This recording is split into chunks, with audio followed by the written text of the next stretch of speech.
स्वागत है आप सभी का Sandeep sir ITI YouTube channel में। तो दोस्त, अगर आप MP बिजली विभाग की तैयारी कर रहे हैं तो यह वीडियो आपके लिए काफ़ी इम्पोर्टेंट होने वाली है। तो इस वीडियो में कंप्लीट ज़रूर बने रहिएगा। और दोस्त, ये जो आपके लिए इलेक्ट्रीशियन थ्योरी का सीरीज स्टार्ट किया था मेरे भाई, 1000+ क्वेश्चन का, ठीक है, ये दोस्त आज आपकी कंप्लीट हो जाएगी। और आपका जो है एग्ज़ाम डेट दोस्त जारी हो चुका है, लेकिन अभी लाइन अटेंडेंट और प्लांट असिस्टेंट का दोस्त एग्ज़ाम डेट नहीं आया। तो जल्द ही दोस्त आपका एग्ज़ाम होने वाला है। तो वीडियो में कंप्लीट ज़रूर बने रहिएगा। उसके पहले आपको बता दूं, अगर चैनल में न्यू चैनल को सब्सक्राइब कर लीजिए और वीडियो को लाइक कर दीजिए। चलिए वीडियो स्टार्ट करते हैं, क्योंकि आपके पास टाइम बहुत कम है मेरे भाई। चलिए एक एक क्वेश्चन का आंसर देखता हूँ और फटाफट सभी क्वेश्चन को दोस्त देख लेता हूँ, क्योंकि आपके पास टाइम अब बहुत कम है। चलिए, पहला क्वेश्चन है इस वीडियो को दोस्त, स्वचालित स्टेप्ड वोल्टेज स्टेबलाइजर का अनुप्रयोग कौन सा है? चलिए बताइए। इसमें स्वचालित, इसमें बताना है स्वचालित स्टेप्ड वोल्टेज स्टेबलाइजर का अनुप्रयोग कौन सा है? ऑप्शन ए है गीजर है, ऑप्शन बी है ग्राइंडर, टीवी रिसीवर है, एयर कंडीशनर है। तो कौन सा है मेरे भाई? चलिए बताइए। इसमें है मेरे भाई, ये हो जाएगा, कौन सा होगा? टीवी रिसीवर हो जाएगा। कौन सा होगा? TV receiver. इसमें हम बोलेंगे टेलीविज़न। क्या बोलेंगे मेरे भाई? टेलीविज़न बोलेंगे। क्या बोलेंगे? टेलीविज़न। ठीक है, तो टेलीविज़न इस क्वेश्चन का सही जवाब हो जाएगा मेरे भाई। स्वचालित स्टेप्ड वोल्टेज स्टेबलाइजर का उपयोग कौन सा है? ये होगा टेलीविज़न। टेलीविज़न इस क्वेश्चन का सही जवाब हो जाएगा। क्या होगा? टेलीविज़न। अगला सवाल ये रहा आपका। बोला गया है इन्वर्टर का कार्य कौन सा है? इन्वर्टर का कार्य आपको बताना है। इन्वर्टर क्या करता है? चलिए, तो इन्वर्टर आप सभी को पता है मेरे भाई कि क्या करता है? डीसी वोल्टेज को एसी में परिवर्तित करता है। क्या करता है? डीसी को एसी में परिवर्तित करने का कार्य किसका होता है मेरे भाई? इन्वर्टर का होता है। ये आप सभी को पता है। डीसी से एसी में परिवर्तित कौन करता है? इन्वर्टर करता है। तो इन्वर्टर का कार्य क्या होगा? डीसी वोल्टेज को एसी वोल्टेज में परिवर्तित करना, यानी ऑप्शन नंबर 20 क्वेश्चन का सही जवाब हो जाएगा। अगला सवाल ये रहा आपका। चलिए इसका आंसर बताइए। बोला गया है इन्वर्टर में आउटपुट ट्रांसफार्मर का उद्देश्य क्या है? इन्वर्टर में आउटपुट ट्रांसफार्मर का उद्देश्य बताना है आपको। क्या होता है? ऑप्शन ए है इनपुट एसी को स्टेप अप, ऑप्शन बी है इनपुट एसी को स्टेप डाउन, ऑप्शन सी है एम्पलीफायर से एसी स्टेप अप करें, ऑप्शन डी है एम्पलीफायर से एसी स्टेप डाउन करें। 10 सेकेंड का टाइम दिया जा रहा है। सभी लोग इसका आंसर कमेंट कीजिए क्या होगा। फटाफट दोस्त सभी लोग कमेंट कीजिए और इस वीडियो को शेयर करके आइए मेरे भाई। सभी दोस्तों के पास शेयर कर दीजिए और वीडियो को जरूर लाइक कीजिए। वीडियो को लाइक कीजिए मेरे भाई, और फिर आगे क्वेश्चन देखता हूँ। ठीक है, इन्वर्टर में आउटपुट ट्रांसफार्मर का उद्देश्य क्या है? तो इन्वर्टर में दोस्त जो आउटपुट ट्रांसफार्मर का उद्देश्य होता है वो होता है मेरे भाई कि एम्पलीफायर से एसी स्टेप अप करें। क्या करने? एम्पलीफायर से एसी को स्टेप अप करने का काम करता है। कौन करता है?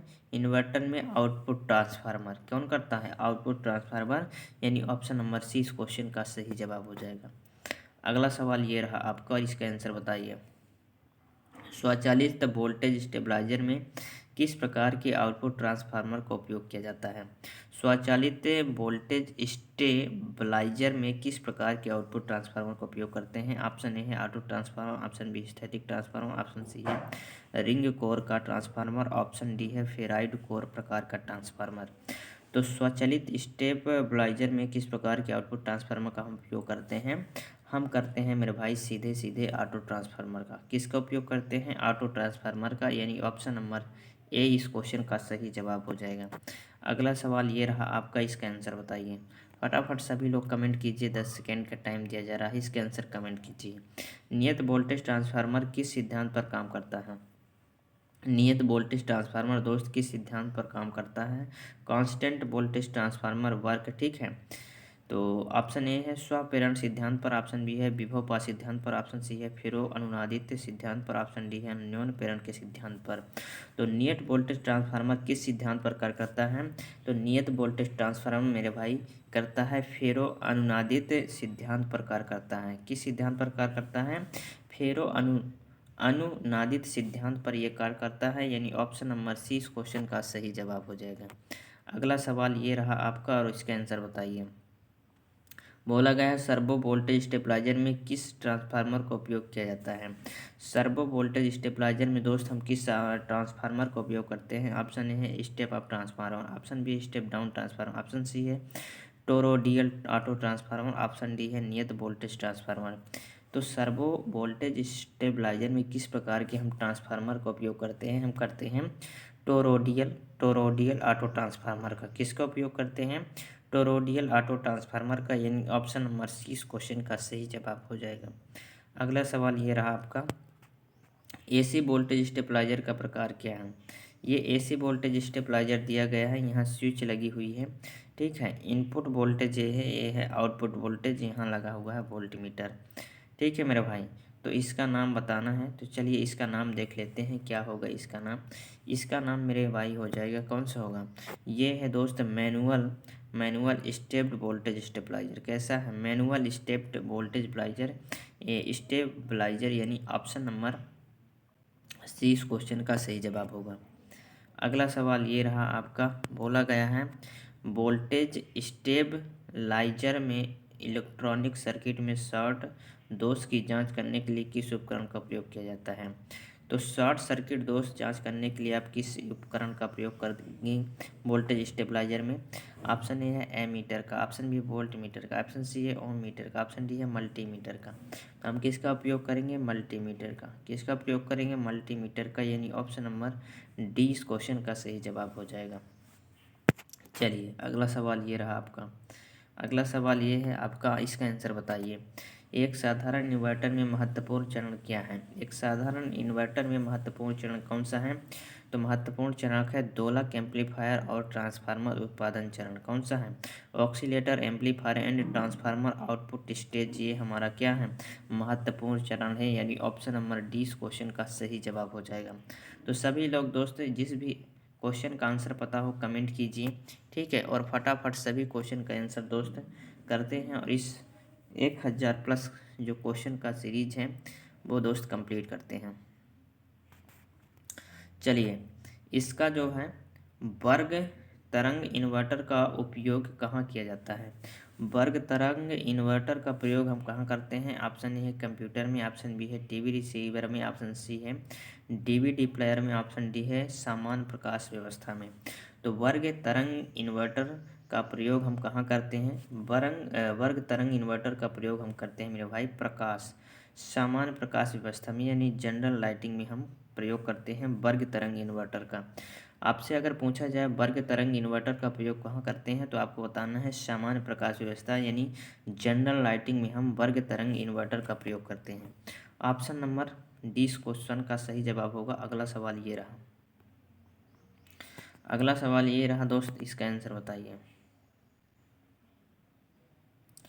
चलिए यूपीएस का बैकअप समय कैसे बढ़ाया जा सकता है। यूपीएस का दोस्त आप बैकअप समय कैसे बढ़ा सकते हैं। तो यूपीएस का बैकअप समय बढ़ाने के लिए दोस्त आपको चाहिए बैटरी की, है ना, बैटरी की एएच कैपेसिटी यानी क्षमता बढ़ाएं। जो बैटरी की क्षमता है अगर आप उसको बढ़ा देंगे तो यूपीएस का जो बैकअप है वो समय बढ़ जाएगा, यानी ऑप्शन नंबर 20 क्वेश्चन का सही जवाब होगा। अगला सवाल ये रहा आपका, इसका आंसर बताइए। बोला गया है द्वितीयक सेल में कठोर सल्फेशन दोष को कैसे रोका जाता है। तो द्वितीयक सेल में दोस्त कठोर सल्फेट दोष को कैसे रोका जा सकता है। ऑप्शन ए है ट्रिकल चार्ज प्रदान करके, ऑप्शन बी है फ्रेशिंग चार्ज प्रदान करें, ऑप्शन सी है नियत धारा चार्जिंग प्रदान करें, ऑप्शन डी है नियत विभव विधि चार्जिंग प्रदान करें। तो द्वितीयक सेल में दोस्त जो कठोर सल्फेशन दोष होता है उसको हम कैसे दूर कर सकते हैं, इसे हम कर सकते हैं ट्रिकल चार्ज प्रदान करके। दोस्त जब जो सेल होता है, एक होता है प्राथमिक सेल, एक होता है द्वितीयक सेल, ठीक है। तो सेल क्या होता है मेरे भाई, अगर आप उसे लंबे समय तक रख देते हैं और चार्ज नहीं करते हैं तो उसमें एक दोष उत्पन्न हो जाता है जिसे हम बोलते हैं सल्फेशन दोष, ठीक है। तो इसे दूर करने के लिए दोस्त दूर करने के लिए हम ट्रिकल चार्ज विधि का प्रयोग करते हैं, यानी ऑप्शन नंबर ए इस क्वेश्चन का सही जवाब हो जाएगा। अगला सवाल ये रहा आपका, इसका आंसर बताइए।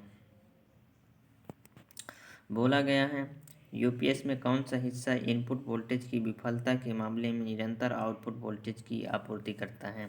यूपीएस में कौन सा हिस्सा दोस्त इनपुट वोल्टेज की विफलता के मामले में निरंतर आउटपुट वोल्टेज आपूर्ति करता है? ऑप्शन ए है बैटरी यूनिट, ऑप्शन बी है इन्वर्टर यूनिट, ऑप्शन सी है रेक्टिफायर यूनिट, ऑप्शन डी है नियंत्रण इकाई।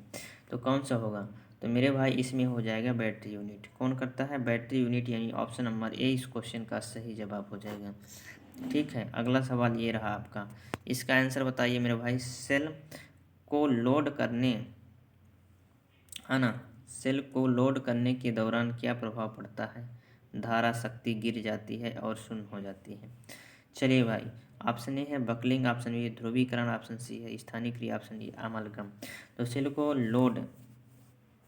लोडिंग करने के लिए दौरान क्या प्रभाव पड़ता है मेरे भाई? धारा शक्ति गिर जाती है और शून्य हो जाती है। तो इसके लिए ध्रुवीकरण क्या होगा? ध्रुवीकरण, यानी ऑप्शन नंबर 20 क्वेश्चन का सही जवाब हो जाएगा। अगला सवाल ये रहा मेरे भाई, इसका आंसर बताइए। बोला गया यूपीएस में कम बैकअप होने का कारण क्या है?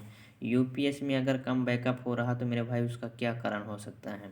अभी पिछले क्वेश्चन में आया कि जो एएच क्षमता होती है दोस्त, अगर बैटरी की एएच क्षमता बढ़ा दें तो क्या होगा? यूपीएस का बैकअप दोस्त बढ़ जाएगा।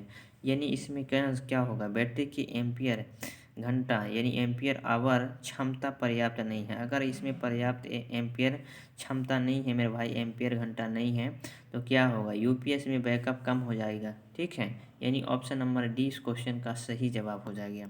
अगला सवाल ये रहा क्वेश्चन, यदि यूपीएस का आउटपुट वोल्टेज सामान्य से अधिक है तो दोष का कारण क्या है? अगर ज़्यादा हो रहा तो मेरे भाई इसका क्या दोष है? तो अगर ज़्यादा हो रहा तो मेरे भाई इसका दोष ये है कि दोषपूर्ण फीडबैक सर्किट है। कैसा है? डिफेक्टिव फीडबैक सर्किट है, यानी ऑप्शन नंबर 20 क्वेश्चन का सही जवाब होगा। अगला सवाल ये रहा मेरे भाई आपका, इसका आंसर बताइए। बोला गया है यूपीएस को पूरे लोड के साथ ट्रिप करने का कारण क्या है? यूपीएस मेरे भाई को पूरे लोड के साथ यानी फुल लोड के साथ दोस्त, फुल लोड के साथ ट्रिप करने का क्या उद्देश्य है? ऑप्शन ए है मुख्य आपूर्ति विफलता, ऑप्शन बी है गलत overload setting, option C है बैटरी चार्ज इनपुट फ्यूज उड़ जा गया, ऑप्शन डी है बैटरी टर्मिनल में ढीला कनेक्शन। तो यूपीएस को पूरे लोड के साथ ट्रिप करने का कारण है मेरे भाई, कौन सा कारण है? ये कारण है गलत ओवरलोडिंग सेटिंग। कैसा है? Incorrect overload setting. ठीक है, यानी ऑप्शन नंबर 20 क्वेश्चन का सही जवाब हो जाएगा। अगला सवाल ये रहा आपका, इसका आंसर बताइए। बोला गया है मेरे भाई बिजली उत्पादन के लिए भारत में कौन सा ईंधन प्रचुर मात्रा में उपलब्ध है? तो बिजली उत्पादन के लिए आप सभी को पता है मेरे भाई, सबसे ज़्यादा उपयोग किया जा रहा है, किसका उपयोग किया जा रहा है? कोयले का उपयोग किया जा रहा है। किसका उपयोग किया जा रहा है? कोयला दोस्त जो है वो प्रचुर मात्रा में उपलब्ध है, यानी कोयला का इस्तेमाल करके बिजली उत्पादन किया जा रहा है। ठीक है, यानी ऑप्शन नंबर 20 ए इस क्वेश्चन का सही जवाब हो जाएगा। अगला सवाल ये रहा आपका, पारंपरिक बिजली उत्पादन कौन सा है? इसमें से बताना है पारंपरिक बिजली उत्पादन कौन सा है। Which the convention power generating. Option A है पवन शक्ति उत्पादन, ऑप्शन बी है ज्वारी शक्ति उत्पादन, ऑप्शन सी है सौर शक्ति उत्पादन, ऑप्शन डी है ऊष्मीय शक्ति उत्पादन। तो पारंपरिक बिजली उत्पादन मेरे भाई इनमें से कौन सा है? पारंपरिक बिजली उत्पादन जो है वो है ऊष्मीय शक्ति उत्पादन। कैसा है? Thermal power generation. ठीक है, यानी ऊष्मीय शक्ति उत्पादन, थर्मल पावर जनरेशन, यानी ऑप्शन नंबर डी इस क्वेश्चन का सही जवाब हो जाएगा। अगला सवाल ये रहा दोस्त, इसका आंसर बताइए। बोला गया है सौर सेल में किस सामग्री का उपयोग किया जाता है? तो जो सौर सेल होता है मेरे भाई उसमें किस सामग्री का उपयोग किया जाता है ये हमें बताना है। ऑप्शन ए है सिलिकॉन का, ऑप्शन बी तांबा, ऑप्शन एंटीमनी फास्फोरस। तो सौर सेल में मेरे भाई सिलिकॉन का इस्तेमाल किया जाता है। किसका किया जाता है? सिलिकॉन का इस्तेमाल किया जाता है, याद में रखना। ऑप्शन नंबर ए इस क्वेश्चन का सही जवाब होगा। अगला सवाल ये रहा और इसका आंसर बताइए। परमाणु ऊर्जा स्टेशन में परमाणु विखंडन के लिए प्रयुक्त परमाणु सामग्री का क्या नाम है? परमाणु ऊर्जा स्टेशन में दोस्त, ठीक है, एटॉमिक मटेरियल यूज्ड, है ना। परमाणु ऊर्जा स्टेशन में परमाणु विखंडन के लिए प्रयुक्त सामग्री का नाम, ऑप्शन ए है सिलिकॉन, थोरियम, एंटीमनी, कैडमियम। कौन सा होगा? तो मेरे भाई इसमें हो जाएगा थोरियम। कौन सा होगा? थोरियम इस क्वेश्चन का मेरे भाई सही जवाब हो जाएगा। क्या हो जाएगा? थोरियम। बोला गया है परमाणु ऊर्जा स्टेशन में परमाणु विखंडन के लिए प्रयुक्त परमाणु सामग्री कौन सी है? थोरियम है, यानी ऑप्शन नंबर 20 क्वेश्चन का सही जवाब होगा। अगला सवाल ये रहा आपका और इसका आंसर बताइए। बोला गया है फोटो वोल्टाइक सेल बनाने के लिए उपयुक्त सामग्री का नाम क्या है। दोस्त अगर आपको फोटो वोल्टाइक सेल बनाना है तो आप किस सामग्री का इस्तेमाल करेंगे। ऑप्शन ए है सिलिकॉन का, ऑप्शन बी है एर्सेनिक, ऑप्शन सी है एंटीमनी, ऑप्शन डी है जर्मेनियम का। तो आप किसका इस्तेमाल करेंगे। अगर आपको फोटो वोल्टाइक सेल बनाना है तो आप करेंगे मेरे भाई सिलिकॉन का इस्तेमाल। किसका इस्तेमाल करेंगे, सिलिकॉन का इस्तेमाल करके आप बना सकते हैं फोटो वोल्टाइक सेल, यानी ऑप्शन नंबर ए इस क्वेश्चन का सही जवाब होगा। अगला सवाल ये रहा मेरे भाई, इसका आंसर बताइए। बोला गया है गैर पारंपरिक ऊर्जा स्रोत कौन सा है। तो गैर पारंपरिक ऊर्जा स्रोत मेरे भाई इनमें से कौन सा है। ऑप्शन ए है हवा है, पानी है, भाप है, डीजल है। तो गैर पारंपरिक स्रोत इनमें से कौन सा है मेरे भाई। तो गैर पारंपरिक जो ऊर्जा स्रोत है वो है हवा। कौन सा है, हवा है। ठीक है, हवा इस क्वेश्चन का सही जवाब हो जाएगा। कौन सा है, हवा दोस्त गैर पारंपरिक ऊर्जा स्रोत है हवा, पानी, भाप, डीजल। तो कौन सा होगा, हवा हो जाएगा। ठीक है, यानी ऑप्शन नंबर ए इस क्वेश्चन का सही जवाब हो जाएगा। अगला सवाल ये रहा, बोला गया है ऊर्जा का प्राकृतिक स्रोत कौन सा है। मेरे भाई ऊर्जा यानी नेचुरल सोर्स ऑफ एनर्जी, ऊर्जा का प्राकृतिक स्रोत कौन सा है ये हमें बताना है। ऑप्शन ए है सूर्य, गर्मी, कोयला, बायोगैस। तो मेरे भाई बायोगैस आप बना सकते हैं, कोयला उत्पादन। ठीक है, गर्मी हीट, यानी सूर्य जो है मेरे भाई वो क्या है, प्राकृतिक स्रोत है। सूर्य हमारा क्या है, प्राकृतिक स्रोत, यानी ऑप्शन नंबर ए इस क्वेश्चन का सही जवाब हो जाएगा। चलिए अगला सवाल ये रहा आपका। बोला गया है कि हाइड्रो इलेक्ट्रिक प्लांट की योजनाबद्ध है व्यवस्था के घटक में एक्स के नाम। ये दोस्त एक्स के द्वारा ये दर्शाया गया है। ठीक है, इसमें हमें बताना है हाइड्रो इलेक्ट्रिक प्लांट ये दिया गया है, यक्स के द्वारा किसको दर्शाया गया है। तो यक्स के द्वारा मेरे भाई किसको दर्शाया गया है, चलिए आंसर देख लेते हैं। Penstock, surge tank, valve house, बिजली घर। तो ये किसको दर्शाया गया है, सर्ज टैंक को दर्शाया गया है। किसको दर्शाया गया है, सर्ज टैंक को दर्शाया गया है मेरे भाई, इसको आपको याद रखना है। ठीक है, किसको दर्शाया गया है, सर्ज टैंक। ये हमारा जो है ये हमारा भाई सर्ज टैंक है। ठीक है, ये वाला। अगला सवाल ये रहा आपका, इसका आंसर बताइए। क्या बोला गया है, बोला गया है इधर कि एक गैर पारंपरिक ऊर्जा स्रोत कौन सा है। गैर पारंपरिक स्रोत ऊर्जा स्रोत हमें बताना है। ठीक है, ऑप्शन ए है लिग्नाइट, ऑप्शन बी है सूर्य की किरणें, ऑप्शन सी संग्रहित पानी, ऑप्शन डी है चूर्णित कोयला। तो मेरे भाई एक गैर पारंपरिक ऊर्जा स्रोत कौन सा है। ठीक है, तो गैर पारंपरिक ऊर्जा स्रोत मेरे भाई हो जाएगा सूर्य की किरण। क्या होगा, सूर्य की किरण मेरे भाई क्या होगा, गैर पारंपरिक ऊर्जा स्रोत, यानी ऑप्शन नंबर बी इस क्वेश्चन का सही जवाब हो जाएगा। अगला सवाल ये रहा आपका, इसका आंसर बताइए। गैर पारंपरिक बिजली उत्पादन का मुख्य नुकसान क्या है।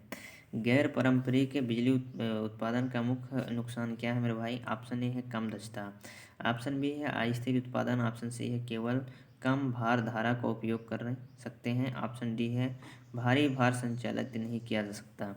तो गैर पारंपरिक बिजली उत्पादन का मुख्य नुकसान ये है कि इसमें क्या है कि कम दक्षता होती है। क्या होती है, पुअर इफ़िशियंसी होती है, यानी कम दक्षता दोस्त होती है, यानी ऑप्शन नंबर ए इस क्वेश्चन का सही जवाब हो जाएगा। अगला सवाल ये रहा, अगला सवाल ये रहा आपका, कौन से शक्ति उत्पादन में भारी जल के शुद्ध संयंत्र की आवश्यकता होती है। कौन से शक्ति उत्पादन में भारी जल के शुद्ध संयंत्र की आवश्यकता होती है। ऑप्शन ए है हाइडल बिजली उत्पादन, ऑप्शन बी है डीजल बिजली उत्पादन, ऑप्शन सी है थर्मल शक्ति उत्पादन, ऑप्शन डी है परमाणु शक्ति उत्पादन। तो कौन सी शक्ति उत्पादन में भारी जल की शुद्ध संयंत्र की आवश्यकता होती है। भारी जल दोस्त शुद्ध संयंत्र की आवश्यकता किसमें होती है, ये होती है मेरे भाई परमाणु शक्ति उत्पादन में। किसमें, न्यूक्लियर पावर जनरेशन में, यानी ऑप्शन नंबर डी इस क्वेश्चन का सही जवाब हो जाएगा। अगला सवाल ये रहा आपका और इसका आंसर बताइए। बोला गया है पवन ऊर्जा उत्पादन में कौन सी डिवाइस हवा की गति को महसूस करती हैं। पवन ऊर्जा उत्पादन में दोस्त कौन सी डिवाइस जो है वो हवा की गति को महसूस करती है।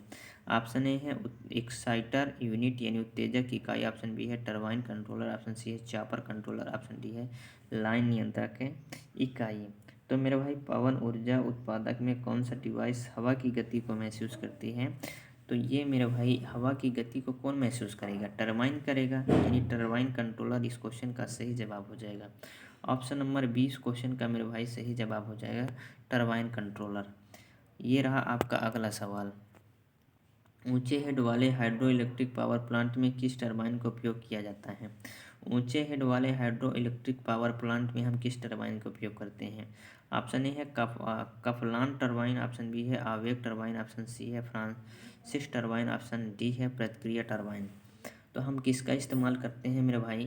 तो हम इस्तेमाल करते हैं सीधे आवेग टरबाइन का। किसका उपयोग करते हैं? आवेग टरबाइन का दोस्त। ऊंचे हेड वाले हाइड्रो इलेक्ट्रिक पावर प्लांट के लिए हम आवेग टरबाइन का इस्तेमाल करते हैं, यानी ऑप्शन नंबर 20 क्वेश्चन का सही जवाब होगा। अगला सवाल ये रहा मेरे भाई, इसका आंसर सभी लोग कमेंट कीजिए। अगर वीडियो दोस्त अच्छी लग रही तो वीडियो को लाइक ज़रूर कीजिए और अपने दोस्तों के साथ शेयर करके आइए। चलिए इसके आंसर बताइए, 10 सेकेंड का टाइम दिया जा रहा है, सभी लोग इसके आंसर कमेंट कीजिए। पन बिजली है ना स्टेशनों में पेनस्टॉक का कार्य क्या है? मेरे भाई पेनस्टॉक का कार्य हमें बताना है। ऑप्शन ए है बांध तक पानी पहुंचाता है, ऑप्शन बी है टरबाइन तक पानी पहुंचाता है, ऑप्शन सी है बिजली से दूरी पानी ले जाता है, ऑप्शन डी है जलाशय से अधिक पानी का निर्वहन करता है। तो पानी बिजली में स्टेशन में पेनस्टॉक का कार्य क्या है? पेनस्टॉक का मतलब ये होता है मेरे भाई, सीधा सीधा इसका मतलब ये होता है कि टरबाइन तक पानी पहुंचाता है। क्या करता है मेरे भाई? पेनस्टॉक का कार्य है कि टरबाइन तक क्या करता है? पानी को पहुंचाने का कार्य करते हैं, यानी ऑप्शन नंबर 20 क्वेश्चन का सही जवाब हो जाएगा। अगला सवाल ये रहा दोस्त आपका।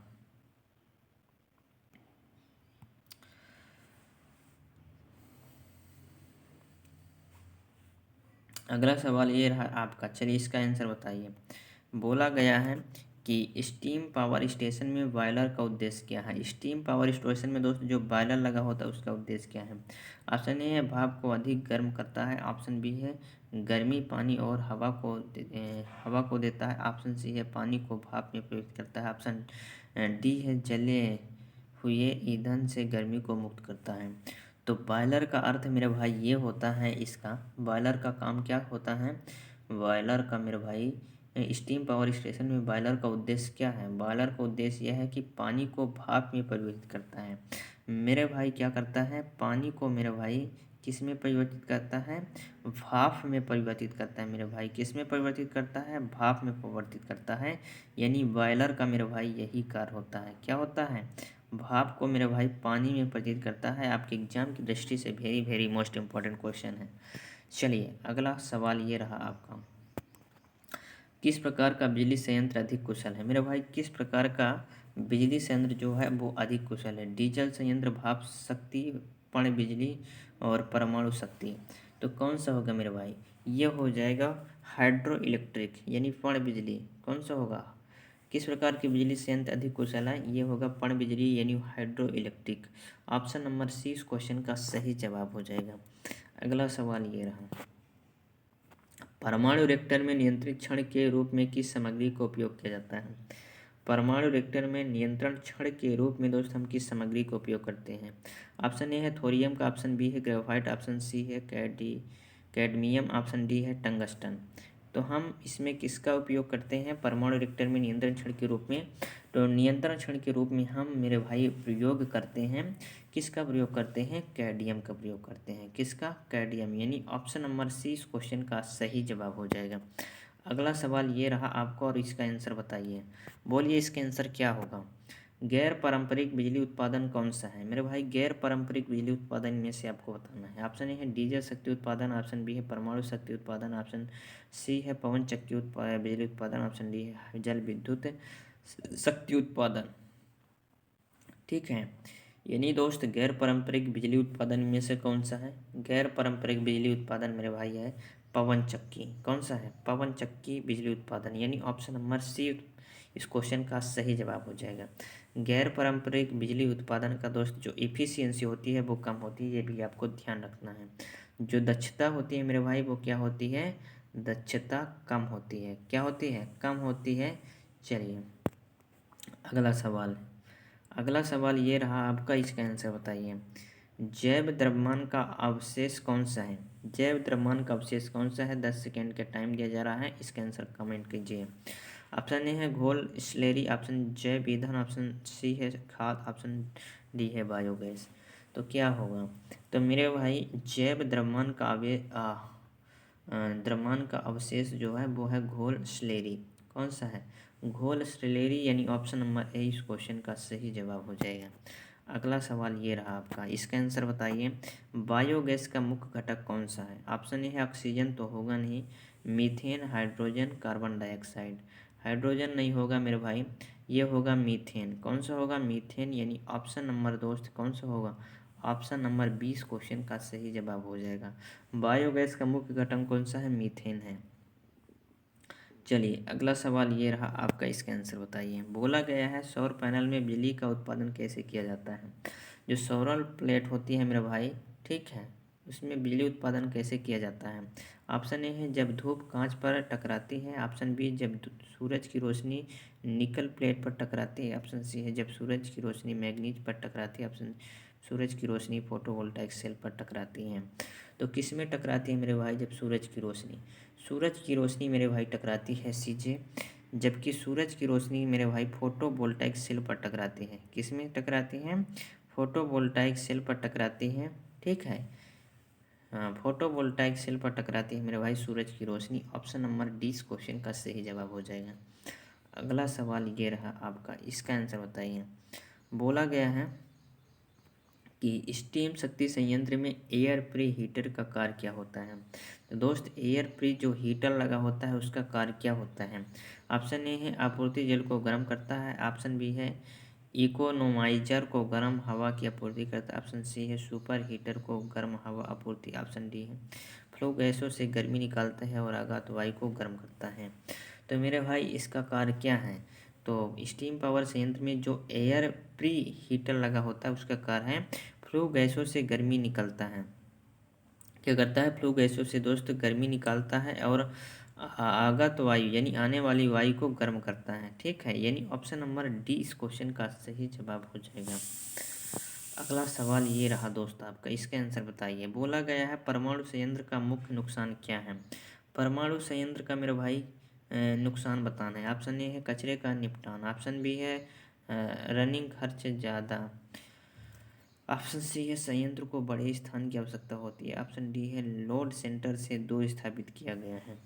तो मेरे भाई जो परमाणु संयंत्र का मेरे भाई मुख्य नुकसान है वो है कचरे का निपटान, ठीक है। यानी कचरे का निपटान करने का दोस्त ये बहुत बड़ा प्रॉब्लम आती है, यानी ऑप्शन नंबर ए इस क्वेश्चन का सही जवाब हो जाएगा। अगला सवाल ये रहा,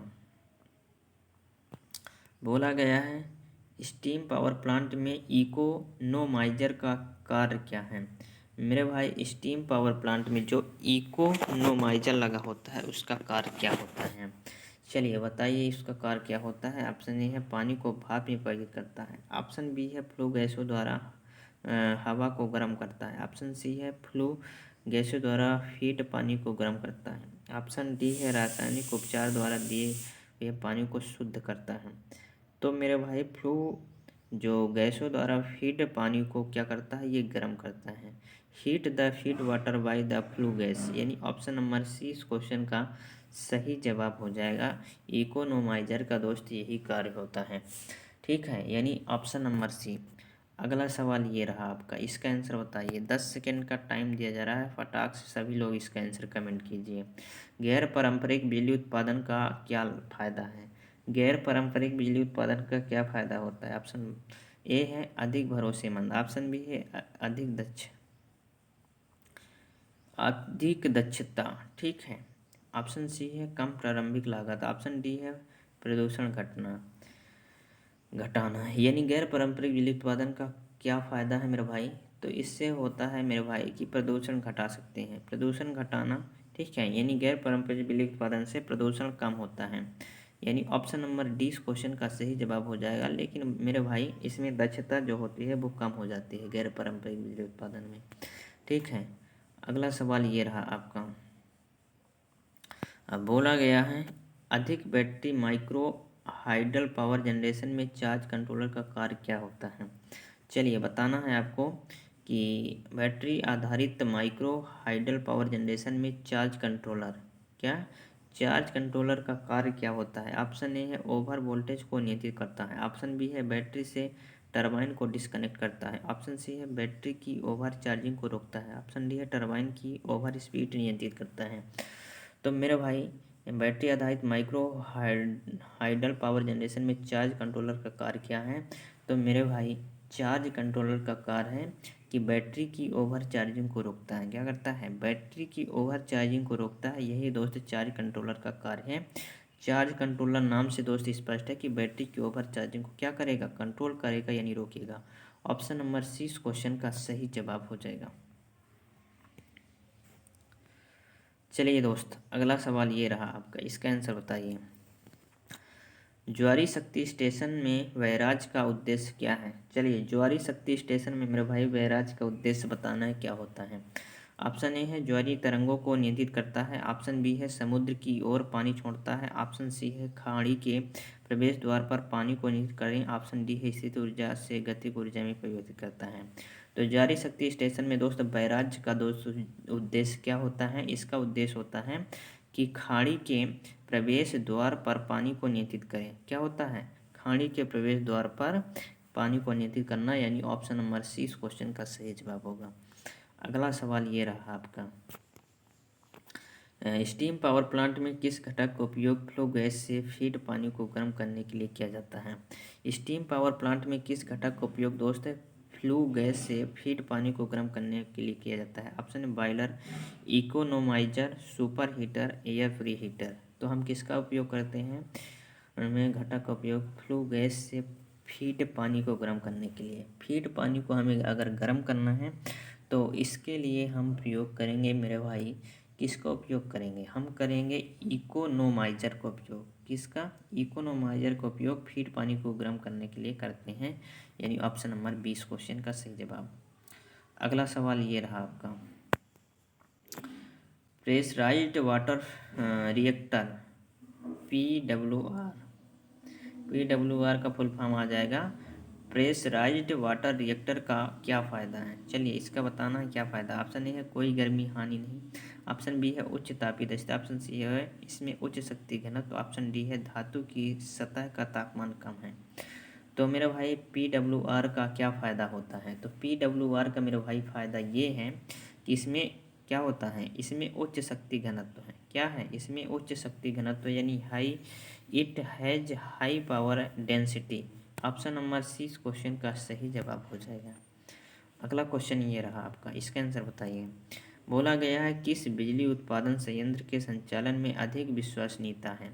किस बिजली उत्पादन संयंत्र के संचालन में दोस्त अधिक विश्वसनीयता? ऑप्शन ए है जल विद्युत संयंत्र। ऑप्शन डीजल संयंत्र। ऑप्शन सी है परमाणु शक्ति संयंत्र। ऑप्शन डी है ताप विद्युत संयंत्र। तो किसमें दोस्त ज़्यादा क्या है? विश्वास है। तो इसमें है मेरे भाई सबसे ज़्यादा विश्वास किसमें है? सबसे ज़्यादा विश्वास है परमाणु शक्ति संयंत्र, यानी न्यूक्लियर पावर प्लांट में दोस्त सबसे ज़्यादा विश्वास है, यानी ऑप्शन नंबर सी इस क्वेश्चन का सही जवाब होगा। अगला सवाल ये रहा आपका, पारंपरिक बिजली उत्पादन पर गैर पारंपरिक बिजली उत्पादन का क्या नुकसान है? पारंपरिक बिजली उत्पादन जो है और गैर पारंपरिक बिजली उत्पादन में दोस्त क्या नुकसान होता है? ऑप्शन ए है प्रदूषण बढ़ाएं। ऑप्शन बी है सुरक्षा जोखिम अधिक है। ऑप्शन सी है अधिक रख रखाव की आवश्यकता। ऑप्शन डी है बेस लोड डिमांड के लिए इस्तेमाल नहीं किया जा सकता है। तो इसमें क्या है मेरे भाई? इसमें ये है कि बेस लोड डिमांड के लिए इस्तेमाल इसमें नहीं किया जा सकता गैर पारंपरिक बिजली उत्पादन का। यही नुकसान है कि बेस लोड डिमांड के लिए इस्तेमाल नहीं किया जा सकता, यानी ऑप्शन नंबर डी इस क्वेश्चन का सही जवाब होगा।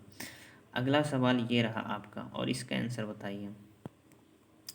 पवन शक्ति उत्पादन का प्रमुख नुकसान क्या है? दोस्त पवन शक्ति उत्पादन का प्रमुख नुकसान आपको बताना है wind power generation. Option number A है प्रदूषण का असर ज़्यादा है। ऑप्शन बी है उच्च तकनीकी की आवश्यकता। ऑप्शन सी है इस संयंत्र स्थापना अधिक जटिल है। ऑप्शन डी है पवन ऊर्जा नियत और स्थिर नहीं है। यानी इसमें क्या होगा? इसमें ये होगा कि पवन ऊर्जा जो है वो नियत नहीं है और ना ही स्थिर है।